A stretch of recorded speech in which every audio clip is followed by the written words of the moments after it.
Selamat pagi anak-anakku semuanya, berjumpa lagi dengan Pak Guru dalam pembelajaran daring. Assalamualaikum warahmatullahi wabarakatuh. Bagaimana kabar kalian hari ini anak-anak? Mudah-mudahan selalu diberikan kesehatan dan keselamatan.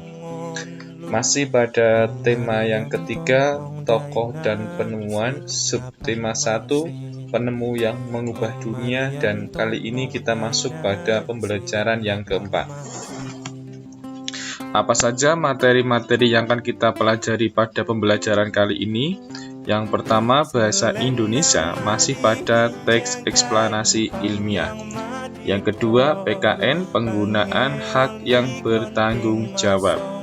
Setelah kalian mempelajari dua materi ini, tentunya ada tujuan yang harus kalian capai. Yang pertama, siswa mampu menyebutkan informasi penting dari teks eksplanasi yang dibaca tentang penemu yang mengubah dunia dengan sistematis.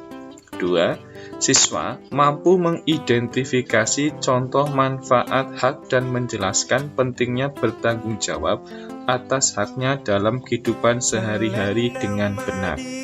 Itu tujuan yang nantinya kalian capai. Ayo membaca.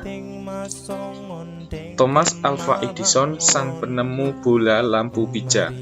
Ini merupakan salah satu contoh teks eksplanasi ilmiah tentang penemuan bola lampu pijar oleh Thomas Alva Edison. Mari kita baca bersama-sama. Anak-anak boleh menyimak dan melihat di buku tematik. Pernahkah terbayang olehmu hidup tanpa penerangan? Setelah matahari terbenam, tentu akan sulit melakukan kegiatan di luar rumah karena lingkungan yang gelap gulita. Kegiatan di dalam rumah mungkin juga terbatas. Kita patut mensyukuri salah satu penemuan besar yang mengubah dunia. Penemuan bola lampu pijar oleh Thomas Alva Edison. Thomas Alva Edison lahir di Milan, Ohio pada tanggal 11 Februari 1847. Ia tidak pernah menyelesaikan pendidikan resmi di sekolah. Ia hanya sempat bersekolah selama 3 bulan. Edison diajar oleh ibunya di rumah. Walaupun tidak mengikuti pendidikan formal, terlihat bahwa Edison memiliki rasa ingin tahu yang sangat tinggi. Di usia 11 tahun, Edison sudah dapat membuat telegraf sederhana. Di usia 12 tahun, ia memanfaatkan waktu luangnya untuk membaca literatur dan melakukan berbagai percobaan. Pada tahun 1861, ia dapat mencetak koran. Koran terbitannya, Weekly Herald, laris terjual. Ia melihat dunia butuh penerangan. Ia menghabiskan waktu selama 2 tahun serta dana yang cukup besar untuk mengembangkan penemuan. Melalui kerja kerasnya, pada tanggal 21 Oktober 1879, lahir lampu pijar listrik pertama yang dapat menyala selama 40 jam. Kegigihan Thomas Alva Edison memberikan hal baru bagi dunia. Rasa ingin tahunya yang tinggi dan sikap pantang menyerahnya mampu mengubah dunia menjadi lebih baik. Nah, dari teks tersebut anak-anak, ini akan dibagi menjadi beberapa paragraf. Ada paragraf 1, paragraf 2, paragraf 3, dan paragraf yang keempat. Paragraf 1 ini berisi mengenai topik masalah. Paragraf yang kedua berisi mengenai deret penjelas. Paragraf yang ketiga berisi mengenai deret penjelas juga. Dan paragraf yang keempat berisi mengenai kesimpulan. Nah, seperti pada pembelajaran sebelumnya, kalian sudah memahami bagian-bagian dari teks eksplanasi ilmiah. Ada topik masalah di paragraf 1, deret penjelas, dan kesimpulan atau bagian penutup. Nah, dari masing-masing paragraf ini nantinya anak-anak diberi tugas untuk mencari topik masalahnya di paragraf 1 apa, deret penjelas di paragraf kedua apa, di paragraf yang ketiga apa, dan yang terakhir kesimpulannya. Nanti akan Pak Guru berikan soalnya dari subtema yang pertama. Ya. Nah, penggunaan hak yang bertanggung jawab. Siti selalu menjaga lampu belajar miliknya. Ia mematikan ketika sudah selesai digunakan. Ia juga membersihkannya jika kotor. Sampai saat ini lampu belajar Siti masih dapat digunakan dengan baik. Siti terlihat nyaman saat belajar. Berbeda dengan adik Siti yang selalu mengeluh ketika belajar. Lampu belajarnya rusak. Lampu belajarnya rusak karena sering tidak dimatikan. Terlihat juga banyak kotoran yang menempel karena jarang dibersihkan. Ini merupakan salah satu ilustrasi antara Siti dan adiknya. Tentunya sudah cukup jelas perbandingan antara Siti dan adiknya.